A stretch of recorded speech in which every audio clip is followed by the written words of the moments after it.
Hey guys, it's Kaylee and welcome back to Hippie in a Suit, where every week I talk about sustainability, and today I'm in a new location because it's the only place I can find where you can't hear my neighbor's kids screaming through the walls.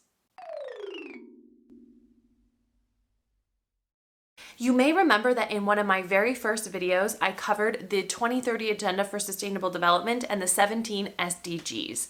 Today, I'm going to be kicking off a new series that's going to provide a lot more detail on that agenda by covering each individual SDG and explaining what it is, what we're aiming to achieve with it, and where we currently stand. You can probably imagine that for the first video in this series, I'm going to start with Sustainable Development Goal number 1, no poverty. So today, that's what we're going to cover. We're going to go over all the targets that are part of that goal, and we're going to look at where we currently stand on achieving it. So without further ado, let's kick off.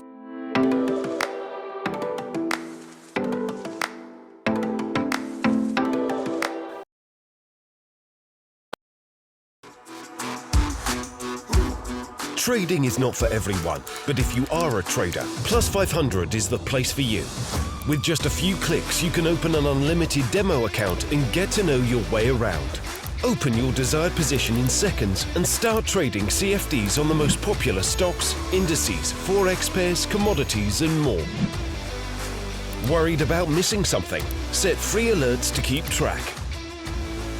And gain insights into your next trade with our indicators section. You can also stay in control at all times. Okay, so SDG number 1, no poverty, is a goal that's made up of 7 targets.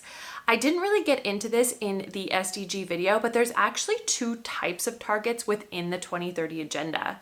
There are substantive targets that lay out what we're trying to achieve, and there are what's called means of implementation. And these means of implementation targets are more focused on kind of the enabling factors or the pieces that we need in order to achieve the more substantive goals. So this would include things like trade, technology, financing, etc.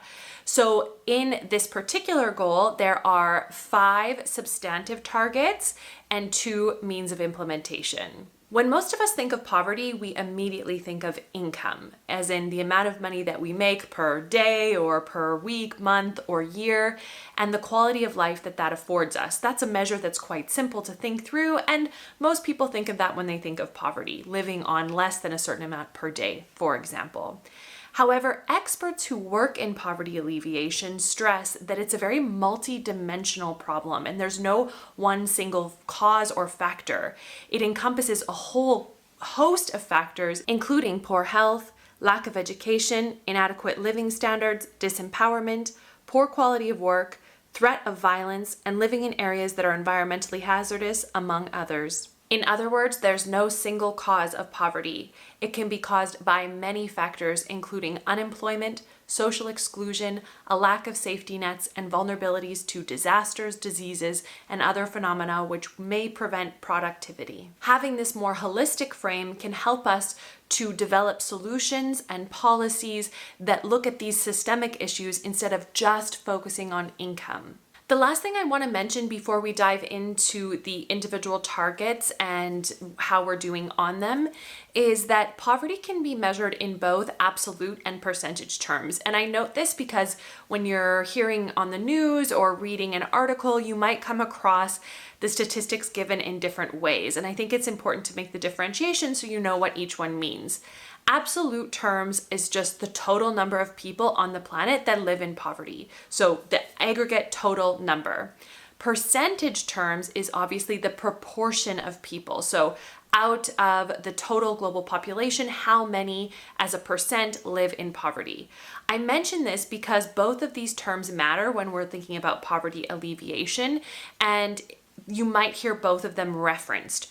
So, pre about 30 years ago, we were in a situation where the percentage of people living in poverty was dropping, but the absolute number was growing, and that was because of population growth. So even though the percentage was going down, part of that had to do with the fact that the population was getting larger. So when we look at these statistics, it's important to know which one we're referencing, and I'm happy to report that for the last approximately 30 years, we have been decreasing the absolute, the total number, number of people living in poverty, as well as the percentage. Of course, COVID has thrown a wrench into that progress, which I will talk about a little bit later in the video. But just so you know the difference and you know what to look for when you come across these numbers in articles, the news, Twitter, wherever you might be reading about them. Target 1.1. By 2030,